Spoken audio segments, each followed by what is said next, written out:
There have been human beings in space every single day of this century, orbiting the Earth, conducting science, testing technology, and constructing the most complex piece of machinery ever built by humans, the International Space Station. This decade, humans will establish the first permanent base on the Moon, all in service of getting to Mars.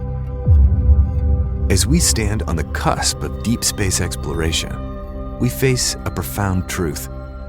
The vast distances and harsh conditions of space means we can't travel with Earth-bound paradigms of medicine. We need new, Earth-independent healthcare solutions. Space is a vast laboratory.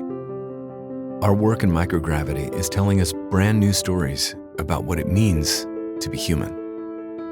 Who would have guessed ever that weightlessness affects cells and how they operate, that cancer cells will grow malignant much faster, that you can take a stem cell and grow a small organ, an organoid, that you can 3D print an organ, that bacteria might become more virulent, and so you can test out various vaccines. And of course, we've heard of crystal growth and how that's perfect. Crystals can grow more perfect out there. So there's an enormous amount of capability where it's just the first step in this new world.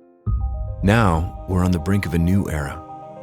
Thanks to commercial spaceflight, the dreams of orbiting the Earth, touching the edge of space, or even setting foot on another planet are becoming possible for a wider array of humans. I like to think of people who are paying to fly in space as pioneers in their own right. We may very well have people fly that have, with a condition that's never flown in space before. Commercial space explorers and NASA astronauts aren't just exploring space. They're unlocking the secrets of human health and potential.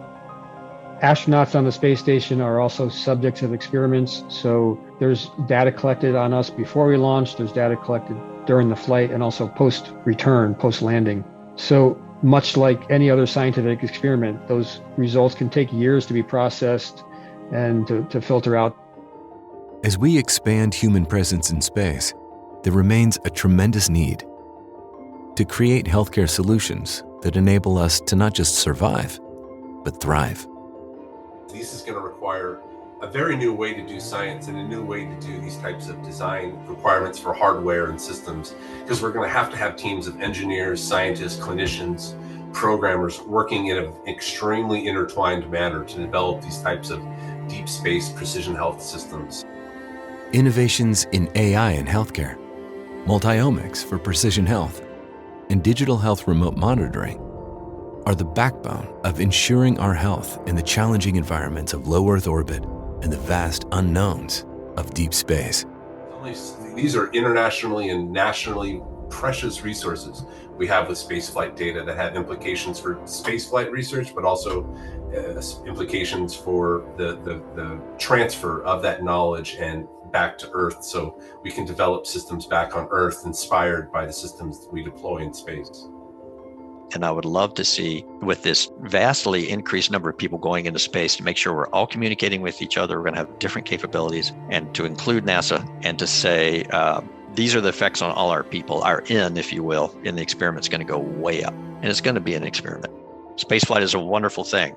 It's got its risks as well. So we have to communicate those. As we journey into the vast distances and harsh conditions of space, we can't travel with earth-bound paradigms of medicine. We need a revolution in healthcare, creating systems that are not just extensions of Earth, but entirely independent, capable of supporting human life in the unknown. The challenge is clear. You're not going to be able to bring a hospital with you. We're going to have to develop these Earth-independent medical operations for deep space.